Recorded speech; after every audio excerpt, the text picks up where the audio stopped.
Hello friends, நம்ம இப்போ எங்கே வந்திருக்கோன்னா மதுரை ஒத்தக்கடை நியூ மாஸ் ஹோட்டலுக்கு தான் வந்திருக்கோம். அங்கே உள்ளே வந்தோன்னா அந்த அண்ணன் புரோட்டா போட்டுருந்தாங்க. சரி, அதை அப்படியே கொஞ்சம் நேரம் பார்த்துட்டே இருந்தேன். நல்லா அந்த அண்ணன் புரோட்டா போடுற ஸ்டைலில் தான் சூப்பராக இருந்துச்சு. சரி பார்த்துட்டே இருந்தேன், ரொம்ப நேரம் கொஞ்சம் நேரம் பார்த்துட்டு இருந்தேன். அவங்க அந்த போட்டு எடுக்க அப்படியே சுட அப்படியே அந்த இதில் எடுத்துக்கிட்டே இருந்தாங்க நான் போகையில். சரி, அது கொஞ்சம் நேரம் அப்படியே வீடியோ பார்த்துட்டு இருந்தேன். ஒருத்தர் பார்த்துட்டே இருந்தார், அவரையும் வீடியோ எடுத்துகிட்டு அப்படியே பார்த்துட்டு இருந்தேன்.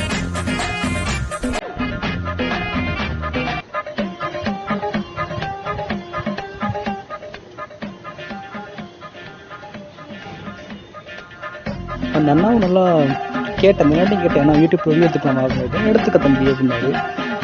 அப்புறம் அப்படியே எடுத்துகிட்டு அவங்க கொஞ்சம் என்னென்ன பண்ணுறாங்கன்னு பார்த்துட்டு இருந்தேன். தோசை போலாம் இந்த கல்லை போட்டு எடுக்கிறது மட்டும் பார்த்துட்டு இருந்தேன்.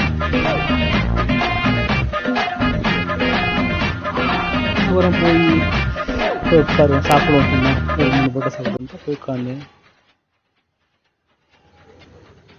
இலையை கழுவிட்டு குளிப்பாட்டிட்டு 3 பரோட்டா வச்சாங்க. 3 பரோட்டா ஒரு வடியல் சொல்லியிருந்தேன்.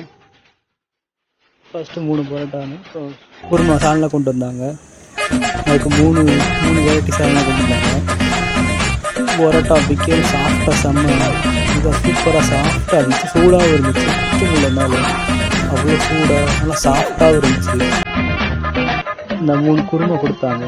3 குருமா அது மூணுமே செம்மையாக இருக்குது. அந்த குருமா 3மே அப்படி. சரி ஆரம்பிப்போம் அப்படின்ட்டு அப்படியே குருமா ஒவ்வொன்றா அப்படியே ஊற்றி அப்படியே ஆரம்பித்தேன்.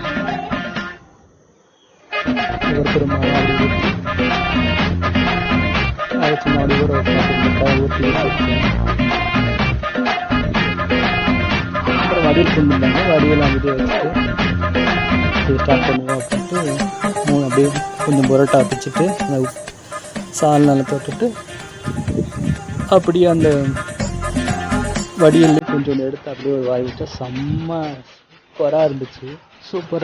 அப்படியே சாப்பிட்டு அப்படியே கிளம்பியாச்சு. ஓகே, சப்ஸ்கிரைப் பண்ணுங்கள், ஷேர் பண்ணுங்கள், லைக் பண்ணுங்கள். தேங்க்யூ, பாய்.